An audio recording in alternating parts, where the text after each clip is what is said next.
Salut tout le monde. Alors j'aimerais aborder avec vous le sujet de la prière. Alors peut-être pas d'une manière exhaustive, parce que je suis bien conscient que c'est un sujet un peu fourre-tout, celui de la prière. Le but, clairement, c'est pas de vous partager, je pense que vous me connaissez un peu, les deux, trois clés de la vie de prière pour obtenir tout ce qu'on demande, et puis je pense que c'est pas votre but non plus. Mais j'aimerais aborder ce thème à travers un passage en particulier. Il y en a beaucoup évidemment dans les évangiles et dans la Bible, mais là en particulier l'évangile de Luc au chapitre 11 et du verset 1 au verset 13. Alors on va le lire ensemble, parce que c'est vrai que c'est toujours un peu long la lecture, mais je pense que c'est bien de le faire. Et on va voir ensemble comment on peut aborder, il me semble, ce texte d'une manière vraiment différente.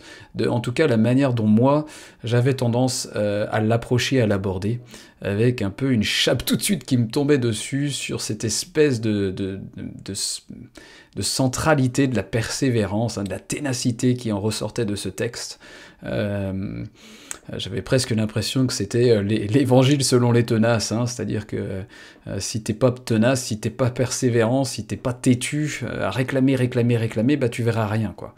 Et ben sans vouloir casser les mythes, enfin s'il y en avait un, ça n'a jamais été ma première vertu. Peut-être, en tout cas pas dans ce domaine-là, même si j'ai essayé très fort au début de ma conversion, et puis quelques années ensuite, de prier, prendre du temps pour prier, continuer, et puis prendre du temps dans la lecture des Écritures, et aussi développer très très fortement un esprit religieux, et un esprit jugeant sur ceux qui ne faisaient pas d'eux-mêmes d'ailleurs. Mais souvent l'un va avec l'autre, même si on a beau dire l'inverse. Parce que vous savez comme moi comment ça fonctionne, on le développe bien souvent juste par nos propres efforts, nos propres ressources, et on y va, et on en a sous la pédale parce que soit on est jeune, soit on n'a pas encore trop de défis, soit il n'y a pas encore trop de désillusions, soit on n'a pas encore compris grand chose, et puis on y va avec tout notre zèle, et puis après on commence à se prendre des briques, et puis des pavés, et puis on commence à se rendre compte un peu ce qui habite vraiment notre cœur, et ce qui motive vraiment notre cœur, d'avoir cette approche, de cette approche de la persévérance, d'y aller avec nos ressources, et puis allez, c'est de l'évangile selon l'effort, l'évangile selon les tenaces, je lâche rien, et pour certains, le pire, j'allais dire, c'est qu'on peut voir du résultat, et donc ça viendrait prouver ou justifier cette espèce de dynamique, ou cette approche dans notre relation avec Christ. Et je trouve ça triste parce que il me semble que c'est très clair que Jésus venait pour les pauvres d'esprit, et il nous encourageait « Heureux ceux qui sont pauvres d'esprit ou humbles en esprit, car le royaume des cieux est à eux. » Et les pauvres en esprit, vraiment, il s'agit d'une expression en grec qui signifie une dépendance complète à l'autre. C'est l'un des mots les plus forts vraiment en grec pour signifier cette complète dépendance à l'aide, que ce soit financière, que ce soit, imaginons, sociale, matérielle, morale, à un autre. C'est vraiment un esprit comme démuni et dépouillé de toute confiance en ses propres ressources, de même toute conscience de ses propres ressources, de ses propres capacités. Donc Jésus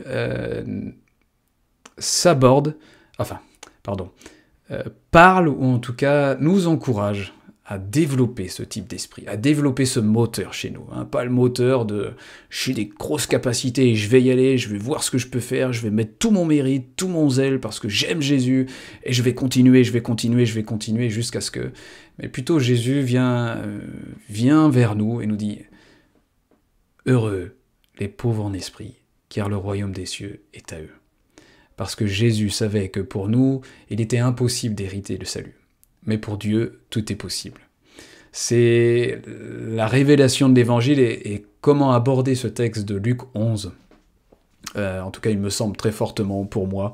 Et bon, je me stoppe là et on va lire le texte ensemble. Et on va voir une des petites paraboles qu'il donne juste avant la prière de Notre Père, et puis les versets bien connus, si vous, père méchant, vous donnez à vos enfants ce qu'ils vous demandent, à combien plus forte raison. Il y a une petite parabole là au milieu qui en dit énormément sur une approche et c'est peut-être la dernière petite parenthèse avant de lire le texte, c'est combien les paraboles que Jésus nous offre sont le vecteur, vraiment le moyen, plutôt j'allais dire, d'approfondir les textes et de surtout pas s'arrêter à l'aspect littéral des textes. C'est une manière justement d'attirer le lecteur ou celui qui écoute, en tout cas à l'époque où il donnait ses paroles, d'attirer celui qui écoute dans une réflexion, presque j'allais dire même dans une méditation. Les gens étaient suspendus aux mots de Jésus parce que Jésus savait très bien qu'à travers l'art des paraboles, comme d'autres arts d'écriture ou d'autres arts de langage, on exprime une idée qui ne peut pas s'exprimer complètement et parfaitement à travers une explication littérale, mais à travers une explication symbolique, parabolique, poétique, métaphorique, parce que c'est des manières de parler où nous sommes attirés à venir boire en profondeur, à venir chercher plus en profondeur et à toucher l'esprit de ce que la parabole nous donne. Donc c'est toujours presque même assez ironique et assez drôle parce que la profondeur de la parabole, la profondeur de ce qu'on y touche, quand on commence à toucher l'esprit de la parabole, elle a presque parfois un sens même opposé à la lecture littérale. Et il ne s'agit pas du tout d'une complexité intellectuelle qui viendrait gâcher le texte, mais au contraire, lorsque dans un état méditatif de réflexion, en tout cas plus d'écoute, d'écoute intérieure, eh ben la parabole donne son relief spontanément. On sait d'où ça surgit, on sait que ça vient pas d'une étude ou d'une approche intellectuelle, mais on sait que la présence même de Dieu, son esprit, nous enseigne directement, vient nous interpréter directement ce que lui a inspiré. Donc on va lire ce texte. Donc Luc, l'évangile de Luc au chapitre 11, du verset 1 au verset 13. Un jour que Jésus était en prière en un certain lieu, après qu'il eut achevé, un de ses disciples lui dit « Seigneur, enseigne-nous à prier, comme Jean l'a aussi enseigné à ses disciples. » Alors je voudrais faire... on va continuer à lire, mais je voudrais faire une petite parenthèse. Lorsqu'il est écrit que Jésus est en prière dans un certain lieu et un certain jour, c'est très intéressant ça d'ailleurs, mais après qu'il eut achevé, moi dans la version Sterval, dans d'autres versions c'est après qu'il eut fini ou qu'il eut cessé. En grec, littéralement, le terme qui est utilisé, c'est se reposer, pao. Pao, c'est le même terme qui compose le terme agapé. J'avais déjà fait, je crois, une petite vidéo là-dessus. Agapao, c'est l'amour, agapé, l'amour de Dieu. Et agapao, c'est constitué d'ago, qui est un terme qui veut dire, qui signifie le berger qui conduit son troupeau. Et puis pao, qui veut dire se reposer, littéralement les brebis qui s'allongeaient, qui s'abaissaient, qui se reposaient dans les verts pâturages, dans les prairies. Donc, pour revenir à notre texte, un jour que Jésus était en prière en un certain lieu après qu'il eut achevé, ça donne presque une impression que Jésus a prié, il a pris du temps à essayer, il a enfin arrêté, ou alors on pourrait penser, il a prié et puis après il s'est reposé. Non, le texte est en train de nous dire que après ce temps de prière, en grec c'est très très intéressant le terme prière, c'est bien plus qu'on a pu peut-être juste le lire dans une lecture assez...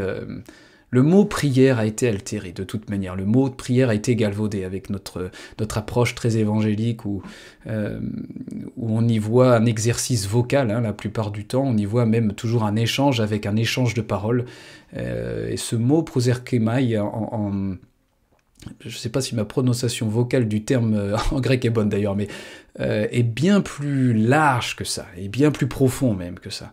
Et je dirais que dans cet état de prière, un état de prière qui ne reflète pas toujours un échange vocal ou même un échange mental, mais on verra ça tout à l'heure dans le texte,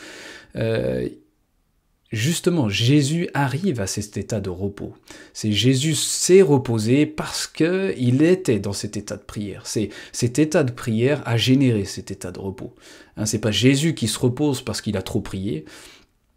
J'allais dire un signe qui peut nous parler, c'est vous prenez des temps de prière, comme on appelle habituellement, et puis vous y allez, vous tapez, vous intercédez, ou je ne sais quoi d'autre. Et à la fin, c'est limite, vous avez plus de salive dans la bouche et vous avez plus de souffle, tellement vous avez crié de tous vos poumons, quoi.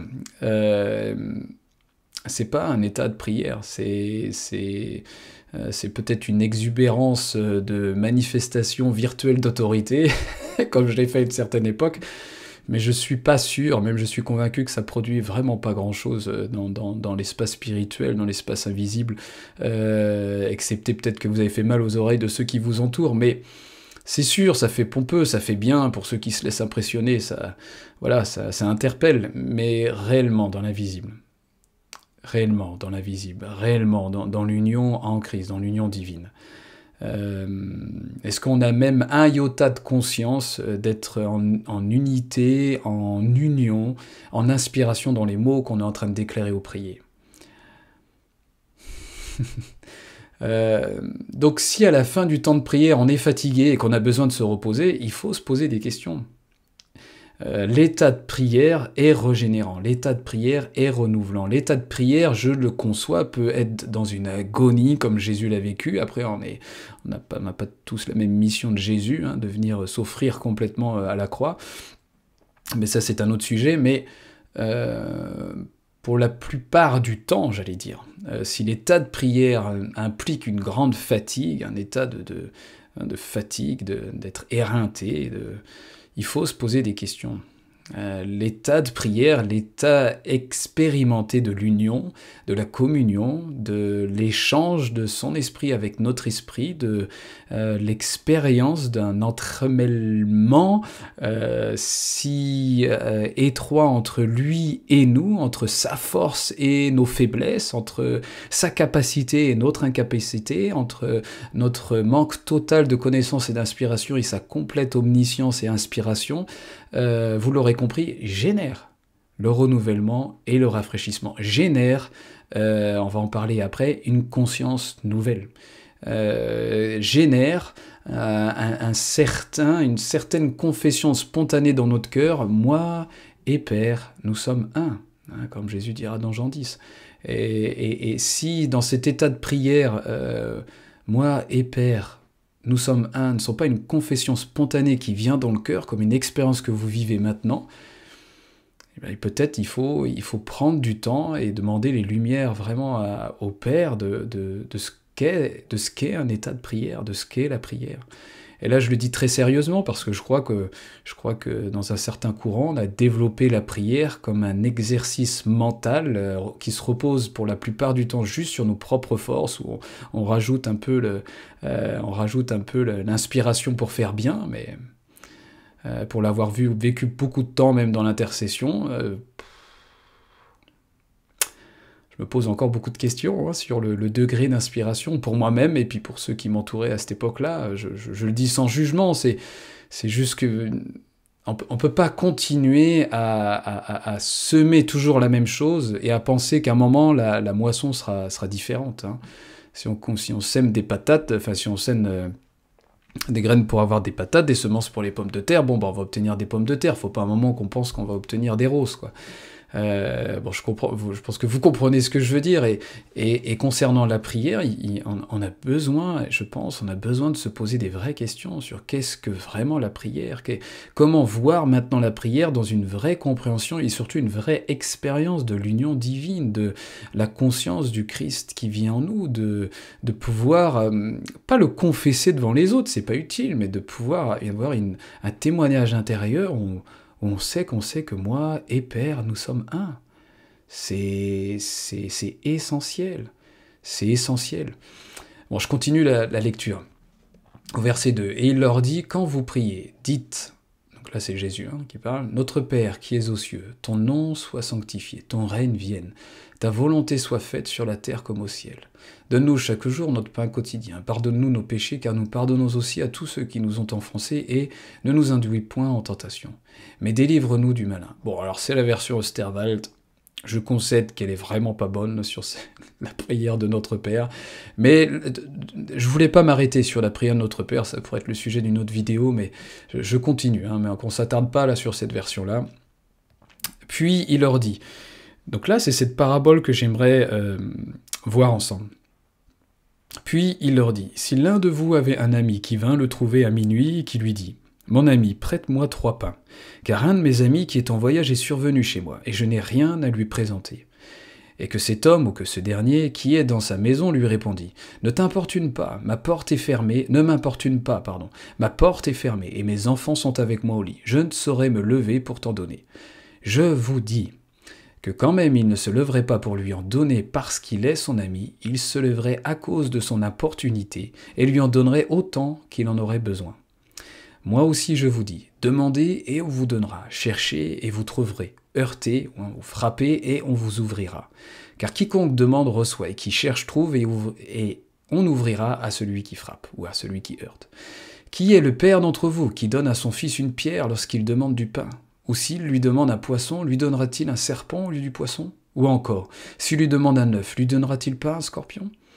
Si donc, vous, qui êtes mauvais, sachez donner de bonnes choses à vos enfants, combien plus votre Père Céleste donnera-t-il le Saint-Esprit à ceux qui le lui demandent ? Alors, comme je le redis, je conçois et je concède que cette version Sterval n'est pas du tout ce qu'on peut faire de mieux là dans ce passage-là, mais c'est pas grave, parce que c'est pas trop le but de cette lecture. Mais je voudrais revenir au verset... à partir du verset 5, cette fameuse parabole d'un ami qui vient voir un autre ami. C'est une parabole d'amis, en fait. Un ami qui vient voir un autre ami parce qu'un ami est venu chez lui et à l'improviste dans la nuit et que cet ami n'a rien à lui proposer, n'a rien à lui présenter. Et que c'est cet homme donc qui a été quémandé, on lui a demandé un service de lui fournir des pains, va voir son ami pour demander du pain. Je ne sais pas si elle était très claire, mon résumé. Bon, je pense que vous avez compris la parabole. Là où je voudrais m'attarder, c'est à partir du verset 7. Parce que là, c'est un détail qui m'a tout de suite, qui est monté très fortement. Et que cet homme, ou c'est que ce dernier, ou que celui-ci, littéralement, que celui-ci qui est dans sa maison, c'est pas qui est dans sa maison.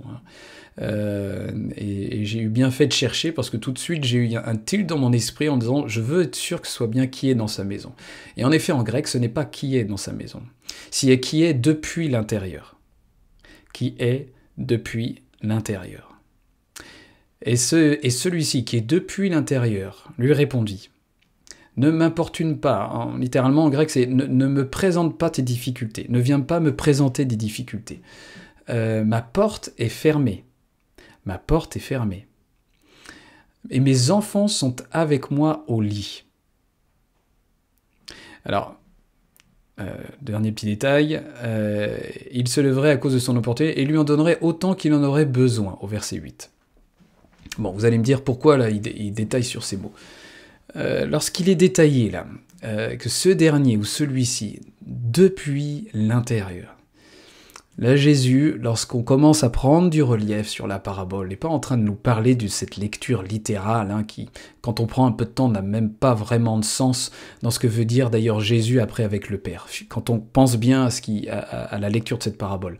Mais lorsqu'on comprend que Jésus est en train de donner le contexte, ce dernier, celui-ci, cet homme-là qui est dans son lit avec ses enfants, depuis l'intérieur. Depuis l'intérieur. Jésus nous dira demandez, vous recevrez. Cherchez, vous trouverez. Frappez, et l'on vous ouvrira. Frappez, et l'on vous ouvrira. L'évangile de Thomas précisera un peu plus, il dit frappez à l'intérieur, et l'on vous ouvrira.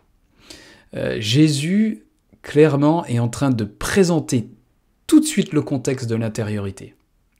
C'est pas pour placer l'intériorité, en tout cas, quand je dis intériorité, cette démarche intérieure de rencontre avec le Christ vivant en nous. Mais Jésus, clairement, lorsqu'on relit ce texte, avec maintenant les lentilles, j'allais dire, la vision de l'intériorité, mais ce texte prend une telle amplitude, ou j'allais dire profondeur, justement. Parce que Jésus est en train de nous révéler ce que lui est en train de vivre au tout début du chapitre 11, le verset 1. Jésus, dans cet état de prière, fut reposé. Donc Jésus est en train de dire, imaginons, on a des amis, un ami qui vient nous voir, oui, j'ai quelqu'un qui est venu à la maison à minuit, il n'a rien, j'ai rien à lui proposer, j'ai pas de pain, j'ai pas de nourriture, alors je viens à toi, et toi tu vas voir un ami, et où là tu sais que celui-ci a du pain à volonté. Parce qu'on voit bien à la fin, il lui dit et il lui en donnera tout ce qu'il veut. Jésus est en train clairement de poser le contexte de l'intériorité avec ce mouvement, cette dynamique de si quelqu'un vient te voir avec ses besoins, ne pense pas avoir ce qu'il faut, ne pense pas pouvoir le nourrir, ne pense pas que tu as quelque chose à lui présenter, parce que là, ce serait l'évangile selon les ténaces, l'évangile selon les forts, mais au contraire, sois pauvre en esprit, et sois conscient que tu n'as absolument rien à lui présenter. Tu n'as rien à lui donner. Tu es démuni, tu es dépouillé. Le seul qui est riche est le Père. Le seul qui est dans la plénitude est le Père. Le seul qui est complet est le Père. Le seul qui donne le pain qui nourrit vraiment. Le seul qui a envoyé le pain qui vient d'en haut est le Père. Vous vous rappelez, je pense, de ce fameux verset dans Matthieu, je crois que c'est 4.4. Je m'en souviens parce que 4.4. Matthieu 4.4, où Jésus dira « Mais l'homme ne vit pas seulement du pain, mais il vivra de toute parole qui sort de la bouche de Dieu. » On connaît ce lien si étroit dans la Bible entre le pain et la parole. Le pain et l'information, ce qui émane du Père comme parole, ce qui émane du Père, qui est le Fils transmis d'une manière ou d'une autre. Bref, pour revenir au texte, Jésus commence comme ça. Si un ami vient te voir et qui te présente les besoins même d'un autre, ne pense pas que tu peux lui proposer quelque chose, ne pense pas que tu peux l'aider, ne pense pas je vais prier pour toi, je vais t'aider, je vais intercéder, je vais... je ne sais quoi d'autre. Pars du principe que tu n'as rien à présenter, que tu es démuni en toi-même et dépouillé, que la ressource, la capacité et la plénitude ne sont pas toi, que tu as besoin d'un autre, l'autre étranger en nous qui fait un avec nous. Et c'est pour ça que Jésus va préciser ce contexte depuis l'intérieur, cet homme depuis l'intérieur. Il répond en disant « Ah, ne viens pas m'embêter de difficultés. » C'est là où Jésus est en train de montrer cet encouragement avec l'autre lecture de la ténacité. C'est que Jésus fait le contraste entre cet homme dans l'histoire qui est avec ses enfants dans son lit. Parce qu'à cette époque-là, on n'avait pas 36 000 lits, on n'avait pas 36 000 pièces. Et cet état, il faut bien se rappeler que le contexte là, de cette parabole et de cette histoire, c'est en pleine nuit. En pleine nuit. Et dans la perspective de l'intériorité, c'est tellement parlant. Si pour le si peu de ceux qui regardent cette vidéo, vous avez une expérience dans l'intériorité, combien de fois l'aspect de l'obscurité, l'aspect de la nuit est un sujet et un thème central, pas une nuit pas une obscurité pour nous, nous décourager complètement, pour nous perdre, pour nous déstabiliser, pour nous démunir, mais une nuit et une obscurité pour nous dépouiller au contraire de tous nos repères habituels, pour nous dépouiller de toutes nos connaissances avec laquelle facilité nous avons à venir avec, en pensant qu'elles vont nous servir pour nous démunir de tous nos réflexes, pour nous démunir en pensant que là, on est dans notre milieu, on est dans des repères qu'on connaît. Non, dans cet espace intérieur avec le Père, dans ce lieu secret où seul le Père voit, il n'y a que lui et notre cœur qui savent comment vivre cette union, vivre cette conscience de la présence du Père, de la présence du Fils qui fixe son regard vers le Père. Et tout ça, je me rends compte que ça peut être un langage et des mots même qui peut projeter des images à ceux et celles là qui écoutent, par exemple. Mais lorsqu'on parle de l'intériorité, toute image, toute projection qu'on a de ça est vraiment à bannir, parce que ce sont presque les premières raisons et les premières causes qui nous empêchent juste de vivre la conscience, la communion du Père et du Fils en nous. Cette communion et cette conscience est juste indescriptible. Elle est en même temps beaucoup plus simple qu'on peut l'imaginer, qui est complètement à l'opposé de toutes les projections qu'on pourrait se faire, de tout ce qu'on pourrait imaginer comme fantasme un peu évangélique, et en même temps tellement réel, tellement profond, tellement constant, sans le besoin de notre aide, sans le besoin de pomper la machine. Elle est là. Elle est là, et le si peu qu'on peut dire, c'est qu'elle est indescriptible, et tant mieux. Donc, on est dans ce contexte de cette nuit, hein, cet ami vient dans la nuit, c'est tellement parlant dans le sujet de l'intériorité. Donc on vient frapper à la porte de cet ami. On vient frapper à la porte de cet ami. Et il ne veut pas ouvrir, Jésus dit dans cette parabole qu'il ne veut pas ouvrir. Parce que le père, là, dans cette parabole, on sait que c'est un père déjà, c'est un père, et avec ses enfants, il est dans leur lit, lieu, entre parenthèses, de sécurité, hein, d'intimité dans le sens noble du terme, évidemment, hein, intimité dans le sens de confiance, de sécurité, une proximité qu'on voit entre les enfants et le père, un lieu où dans la nuit, eh ben, ils se sentent en sécurité avec lui qui est là, et nous venons frapper à la porte de cet ami, nous venons frapper à la porte. Jésus constamment nous encourage à frapper afin qu'on nous ouvre. Et lorsque Jésus enfin donne un peu la clé de cette parabole, faudrait que je regarde un peu mes notes parce que j'ai conscience que là, je pourrais un peu radoter. Lorsque Jésus est en train de nous dire que, je vous le dis, ce n'est pas parce que c'est son ami qui va lui ouvrir, mais à cause de son importunité. Et pourtant Jésus continue la suite et en disant « Mais si vous, Père méchant, vous donnez à vos enfants, à combien plus forte raison le Père qui est dans les cieux vous donnera ce que vous lui demandez, vous donnera l'Esprit Saint. » Là, ce sera encore un autre thème, et il vous donnera l'Esprit Saint. Qu'est-ce qu'il voulait dire par là? Il vous donnera l'Esprit Saint, si on prend un peu du recul aussi sur cette tradition très évangélique. Et il vous donnera l'Esprit Saint. Et il vous donnera l'esprit qui est capable de voir, il vous donnera l'esprit qui est capable d'avoir conscience de lui toujours. Il vous donnera l'esprit, la nature spirituelle en vous qui est capable d'entrer et de voir dans le royaume, qui est capable de jouir du royaume qui est au-dedans de vous.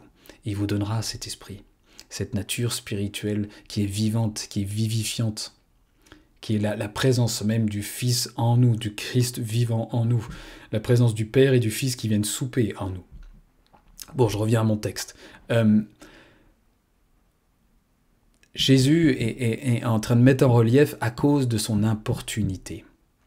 À cause de son importunité, en grec, ça exprime sans honte. Hein. Donc ça veut dire littéralement avec assurance. On frappe à la porte à l'intérieur de nous. Pas parce que nous sommes tenaces, dans le sens, comme je vous le disais, on a tellement de capacité, on a tellement de force qu'on est capable de taper jusqu'à la sueur du front, jusqu'à même que des gouttes de sang coulent, tellement on est des Rambo. Non, nous sommes dans cette importunité sans honte ou dans l'assurance parce qu'on sait qu'en nous, le Père d'intimité, le Père céleste, le Père dans son amour inconditionnel, dans son approbation, dans ses bras ouverts, dans celui qui vient courir et attendre le Fils prodigue, dans toute sa tendresse, dans toute sa recherche, dans toute sa pourchasse, j'allais dire, de notre présence. Lui nous y attend. Et ça me rappelle le texte dans Jacques, il me semble que c'est Jacques, hein, approchez-vous de Dieu et lui s'approchera de vous. C'est pas que Dieu est comme un horrible personnage qui fait le premier pas et je ferai le premier pas. Ça n'a rien à voir. C'est le Père, là où il est déjà dans une proximité encore plus proche que notre propre respiration, est là afin que nous l'y rejoignions, afin de vivre dans cette conscience, afin de vivre dans cette profondeur où il est en nous, afin de vivre dans cette connaissance de soi-même où il est, afin de vivre sa connaissance à lui. Si on ne le rejoint pas à cet endroit-là, on ne le rejoint pas dans notre propre connaissance. Et donc si on ne le rejoint pas dans notre propre connaissance, on pense encore qu'on est capable, on pense encore qu'on a des ressources, on pense encore qu'on a de telles et belles capacités de dons magnifiques, et même si on dit c'est des dons par le Saint-Esprit, mais on est tellement fiers de ces dons. Et forcément, je fais un peu d'ironie, mais vous comprenez, le Père nous y attend à cet endroit-là. Pas qu'il est jamais venu en nous, il est déjà là. Il est déjà là. Le royaume est au-dedans de nous. Il est au-dedans de nous, pardon. Il est déjà là, le Père. Et il attend qu'une chose, c'est si vous vous approchez de lui, si vous frappez dans cette obscurité, si vous frappez dans la nuit, si vous frappez à la porte, c'est pas que vous êtes des grands tenaces, c'est parce que vous savez que je suis là, parce que vous savez que je suis un Père aimant, un Père tendre, et que là où je vous attends, c'est l'endroit le plus magnifique, le plus merveilleux, le plus parfait, afin de vivre cette communion constante avec moi. Et tant qu'on ne frappe pas et qu'on ne rejoint pas cet endroit-là, alors le Père sait qu'on est encore en train de se nourrir des miettes de ce que veut dire vraiment l'union expérimentale que nous sommes appelés à vivre en Christ. C'est pour ça que le Père nous attend dans ce lit avec les enfants, avec ses enfants, dans ce lit d'intimité, ce lit de sécurité, ce lit d'assurance, ce lit qui exprime une telle relation de proximité. Hein, le lit est un tel thème dans le Cantique des Cantiques. Donc le Père nous attend dans cet endroit d'intimité en nous, dans le lieu secret en nous. Le lieu secret, c'est pas simplement tu vas dans ta chambre et tu fermes ta porte, mais tu fermes la porte de ton cœur. Tu rentres en toi-même, tu fermes tes écoutilles, hein, tes oreilles, tes yeux si tu as besoin, ta bouche, tu les fermes. Tu rentres en toi-même dans ce lieu secret où seul le Père voit. Où seul le Père voit. Ce serait tellement un thème à revisiter, ça, le Père qui est dans le secret. Lorsqu'on prend les différents versets qui parlent du Père qui voit dans le secret, on voit bien qu'il parle de l'intérieur de l'homme. On voit bien qu'il ne parle pas d'un aspect matériel et physique. Le Père qui voit dans le secret frappe et attend qu'on t'ouvre. Parce que toi, dans la parabole, il dit que cet ami vient pour demander 3 pains. Alors que Jésus lui dit, mais cet ami, hein, ce Père, mais il t'en donnera pas simplement 3. Il te donnera tout ce que tu voudras. Il donnera le nombre de pains que tu veux. Jésus est en train de parler de l'infini, de la provision du Père. C'est pas un ami comme les autres, celui qui est à l'intérieur de la maison. C'est pas le radin de service. Jésus est en train de faire une sorte de relief subtil entre cet ami qui finalement se révèle être le Père, qui est caché dans cet endroit d'intimité si secrète en toi, qui t'y attend. Et il attend que tu frappes, que tu en viennes à cette conscience, à cette compréhension, à cette connaissance de toi-même où « mais j'ai rien à lui présenter à cet ami qui est venu chez moi en fait. Et il est venu, mais j'ai rien à lui donner en fait. Je suis pas capable par moi-même, j'en ai pas les propres ressources. Et là on comprend que tous nos dons ou nos choses, allez je vais utiliser mes dons pour servir. Non, non, non, non, non, non. Non, tu te sers pas des dons, c'est le flux de l'Esprit Saint qui manifeste cette charismata, cette manifestation de l'Esprit à travers toi, le flot de cette intériorité, mais c'est pas des dons dont tu peux te servir. Ça n'a jamais été le sens même du texte de 1 Corinthiens 12 et 1 Corinthiens 13. Bon, si je reviens à mon texte. Donc, le pain, j'en ai parlé, hein, ce lien très étroit, entre autres avec Matthieu 4,4. Hein. L'homme ne vivra pas de pain seulement, mais de toute parole qui sort de la bouche de Dieu. Jésus est clairement en train de dire, mais de toute manière, que ce soit pour toi-même, et en premier pour toi-même, et pour ceux qui t'entourent, tu as besoin de vivre de toute parole qui sort de la bouche de Dieu. Et ce ne sont pas tes dons, ce ne sont pas tes capacités, ce ne sont pas ce que tu es capable de faire. Ce n'est pas ta force physique, ce n'est pas ta force mentale, ce n'est pas ta force intellectuelle. C'est même pas ta force spirituelle dans le sens indépendant de Dieu. Parce que ça peut surprendre, mais il y en a qui, dotés d'une force spirituelle, vous ne me demandez pas dans quelle nature, mais d'une manière plus innée que d'autres. Et pourtant, cette force, cette espèce d'élan spirituel, cette espèce de sensibilité spirituelle est aussi à remettre, si on doit utiliser ces vieux mots-là, à la croix avec Christ, dans le sens, et aussi à remettre de côté en disant « Je choisis d'être heureux en esprit, heureux les pauvres en esprit, car le royaume des cieux est à eux. Je me sens heureux et dans la béatitude de me sentir, c'est pas de me sentir, c'est de me baser, de me positionner, de même développer une conscience instinctive, intuitive, que je suis pauvre en esprit. J'ai rien à présenter, j'ai rien à donner par moi-même. J'ai rien.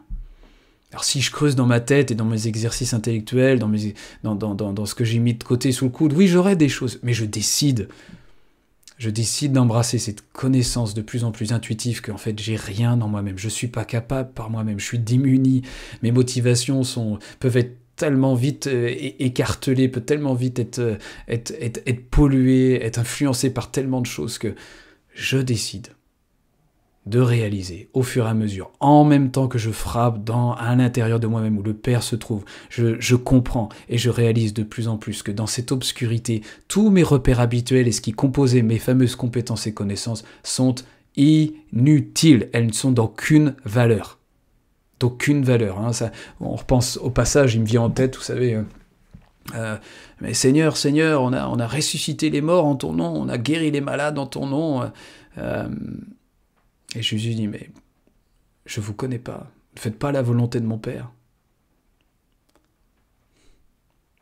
Et il y a tellement de choses qu'on produit aujourd'hui dans le christianisme, et on pense faire la volonté du Père alors que l'expérience même de l'union secrète en Christ n'est pas vécue.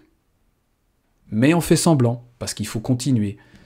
Et je ne le dis pas avec dureté, je dis juste qu'on arrive dans des temps où il faut arrêter un moment, il faut arrêter un peu je vais être un peu dur, mais ce cinéma, il faut arrêter un peu ce manège. Même quitte à perdre un peu à perdre un peu notre fierté, quoi.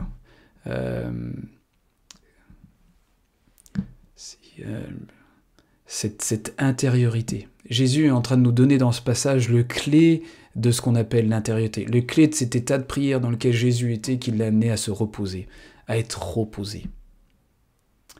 Cet état de prière dans lequel Jésus constamment revenait à chaque fois développer sa conscience du Père. Ce n'est pas le Père qui fait ses œuvres, c'est pas moi qui fais ses œuvres, pardon, c'est le Père qui est en moi. C'est pas moi qui juge, c'est le Père qui me donne ses jugements. Le Fils ne peut rien faire de lui-même, hein. Littéralement, le Fils ne peut rien faire de ce qui vient de son âme, en araméen. Mais il le fait, mais excepté ce qu'il voit faire le Père, ou ce qu'il voit le Père faire. Parce que tout ce que le Père fait, le Fils le fait pareillement. Tout ce que le Père fait, le Fils fait pareillement. Si aujourd'hui, au sein de ce qu'on appelle notre christianisme, en tout cas au sein de cette spiritualité christocentrique, centré sur l'expérience. Là, je ne parle pas des images de Christ, de ce qu'on a pu présenter comme personne de Christ. Non, j'allais presque dire on s'en fiche, mais de l'expérience de Christ. C'est-à-dire de vivre réellement Christ. Si seulement, au sein de cette expérience christocentrique, où on expérimente réellement Christ, notre vie, comme Paul nous dira, Christ, ma vie. Pour moi, vivre, c'est Christ. Et qu'on pouvait, comme un témoignage intérieur, dire ce que le Père fait, le Fils le fait pareillement. Ce que le Père fait, je le fais. Je ne sais pas combien de mois serait nécessaire pour changer tellement de choses. Tellement de choses. Et là, je ne parle pas d'une spiritualité ou d'un christianisme super-héros qui va tout changer, mais je parle même dans les petites choses de notre vie, pour soi-même et pour les autres autour de nous. Mais la phase du christianisme, en tout cas de cette spiritualité, j'allais presque dire, de ce mouvement de communion, d'amour avec le Christ, qui reflète parfaitement le Père, mais changerait littéralement. On les reconnaîtrait plus, on nous reconnaîtrait plus. Pas dans le sens forcément physiquement, mais ce qu'on peut voir un peu partout, les belles choses qu'on fait au nom de Dieu, et on fait très spirituel, très pieux, et ça change tellement peu de choses dans notre cœur, tellement peu. On fait plein de choses, et tellement peu de fois le Père est présent. Quand je dis le Père est présent, le Père est celui qui mène l'action. Et ouais, on voit ce qui se passe actuellement, on est je veux dire... C'est vrai qu'à la base, je ne suis pas quelqu'un qui suit beaucoup les informations, mais enfin, j'essaye de m'informer un minimum, et va falloir qu'on ait d'autres choses à proposer. Et quand je dis va falloir qu'on ait d'autres choses à proposer, c'est pas changer la forme, c'est pas changer de prospectus, c'est pas avoir des nouveaux discours. C'est enfin vivre ce qu'on dit. C'est enfin toucher le Christ comme on ne l'a jamais touché, et pourtant... est sa promesse et sa vie normale qui nous donne de vivre. Dans cette intériorité, dans ce développement d'une conscience qui est différente de notre conscience d'une vie humaine simple, mais où on sait que c'est étranger en nous, cet autre qui a toute ressource, qui a toute plénitude, qui a toute puissance, qui est tout amour, est celui qui est notre propre vie. et celui qui est le propre fond de notre âme, et celui à l'image de laquelle nous avons été créés, et celui qui est notre propre source, et celui qui est le fond et la source jaillissante qui est en nous, et celui qui peut tout en nous et à travers nous. Il est celui-ci, ce Père aimant, ce Fils qui a son regard constant vers le Père, et qui peut dire « Le Père ne me quitte jamais. Moi et Père, nous sommes un. Moi et Père, nous sommes un. »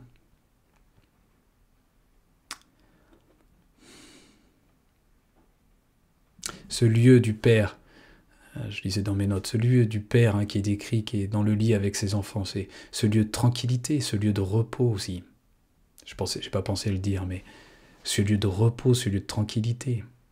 C'est là où le Père nous attend. S'il nous encourage à frapper à l'intérieur de nous, c'est-à-dire à fermer les yeux. Parce que quand je dis frapper, là aussi on pourrait se projeter avec des images fausses. Frapper, c'est pas être un entêté de la méditation. Frapper, c'est pouvoir fermer les yeux, tourner son attention en soi-même, tourner son attention vers son cœur, et accepter que dans cette obscurité de nos sens, de notre ouïe, notre vue, notre odorat, de nos 5 sens, dans cette obscurité, là on est obligé de tisser notre relation avec le Dieu qui est esprit, en esprit. On ne peut pas le faire avec nos sens, on ne peut pas le faire avec les petits frissons qu'on a, on ne peut pas le faire avec j'ai cru entendre quelque chose, j'ai cru voir des petites lumières, ou j'ai cru ressentir des petits frissons. C'est pas ce qui entame cette expérience de l'union de Dieu qui est esprit. On l'approche en esprit, celui qui est esprit. Et à cet endroit-là, on est démuni de nos sens, on est dépouillé de nos sens. Il s'agit de cette obscurité-là. Et donc frapper, c'est fermer les yeux. Et pendant un temps, selon nos capacités, où on est dans le repos, on n'est pas dans une attitude de forcing, on ferme les yeux, on pose notre attention vers lui. Et puis on reste là. Et puis à un moment, sans le réaliser, il y a quelque chose qui va s'ouvrir. Le Père nous ouvre. Alors peut-être ça se fait pas d'une manière consciente et sensible la première, deuxième fois, troisième fois, mais je peux vous assurer qu'en quelques mois, et peut-être il y en a, ça sera en quelques semaines, mais vous allez le vivre. Et puis peut-être qu'à un moment, ça sera même tellement opaque et subtilement, la seconde d'après, vous êtes dans un endroit en vous-même où vous savez que vous êtes avec le Père, et que vous comprenez que toutes les images que vous êtes faites de la communion sont littéralement fausses, de la communion avec lui, parce que ce qui est en esprit, de le vivre dans notre esprit, c'est indescriptible, indescriptible. Mais quand ça se présente, quand ça se manifeste, et que ça devient de plus en plus conscient, c'est-à-dire que notre conscience devient de plus en plus habitée de cette expérience-là, de cette connaissance intuitive et spontanée du Père et du Fils, mais c'est là, ça nous quitte plus, et puis on grandit en ça. Donc, je regarde s'il y avait d'autres choses que je voulais mettre. Non, c'était à peu près tout.